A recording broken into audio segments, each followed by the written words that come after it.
Most people think wealthy people are better with money because they earn more, work harder, or have access to secret investments. That sounds logical, but it's wrong. Some of the wealthiest people on the planet do things that look boring, cheap, and sometimes even lazy. And if a regular person copied just a few of these daily habits, their finances would quietly improve, without changing jobs or working more hours. Wealthy people don't wait until payday to figure out what's left. They decide in advance. Before the money ever hits their account, they already know what gets invested, what gets saved, and what's actually available to spend. That's why this works.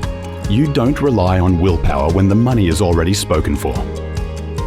Warren Buffett has used this idea for decades. Automatic investing, fixed lifestyle, and no emotional decisions. Most regular people do this in reverse. They spend first and hope there's something left. And that one habit alone explains why so many people feel stuck. But here's where things start getting uncomfortable. This one sounds backwards.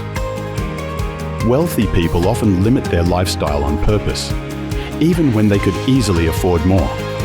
Not because they're cheap, but because flexibility is more valuable than stuff.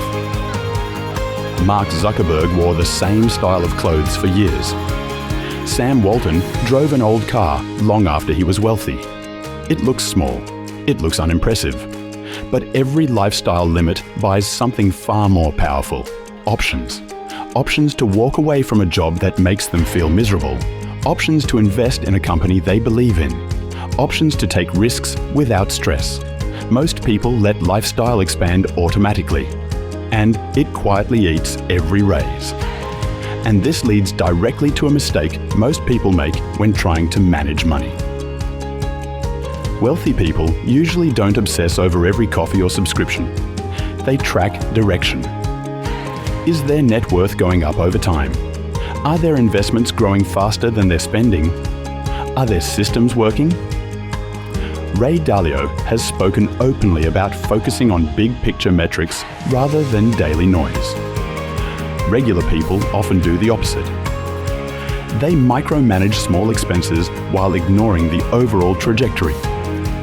If your money is moving in the right direction, small imperfections don't matter nearly as much as people think.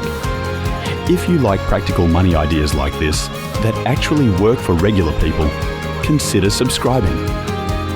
That's exactly what this channel is built around. And now, the next habit is one most people actively avoid. Wealthy habits are boring on purpose. Automatic investing, the same routines, very few exciting financial decisions. Jack Bogle built enormous wealth by doing something that felt painfully dull. Consistent, passive investing. Jeff Bezos famously limits daily decisions outside of what actually matters. Here's the truth most people miss. Excitement is expensive. The more emotional and exciting your financial life is, the more mistakes you tend to make. If your plan feels thrilling, it's probably risky. And this boredom creates space for another habit that separates wealthy people from high earners. Regular people reward every win. You get a raise? Time for a new car. You receive a bonus. You take that holiday you see everyone online taking. You have a good month. You reward yourself with a lifestyle upgrade. Wealthy people delay rewards until something actually changes their position. Elon Musk reinvested nearly everything back into his companies for years, long before he lived like a billionaire. This isn't about never enjoying money. It's about timing. Rewards too early slow compounding. Rewards later multiply it. And there's one final habit that makes all of these stick long term. Wealthy people don't say, "I'm trying to save money." They say, "I'm the kind of person who invests first." Identity drives behavior. When money habits become part of who you are, they stop relying on motivation. That's why ideas popularized by people like James Clear resonate so strongly. Behavior sticks when it aligns with identity. At that point, good money decisions feel normal, not difficult. None of these habits require a higher income. None require special knowledge, and none are flashy. It's not one big move that builds wealth. It's what you quietly do daily. But creating wealth is also about what you don't do daily. Check out this video here to learn about the daily traps to avoid draining your hard-earned wealth away.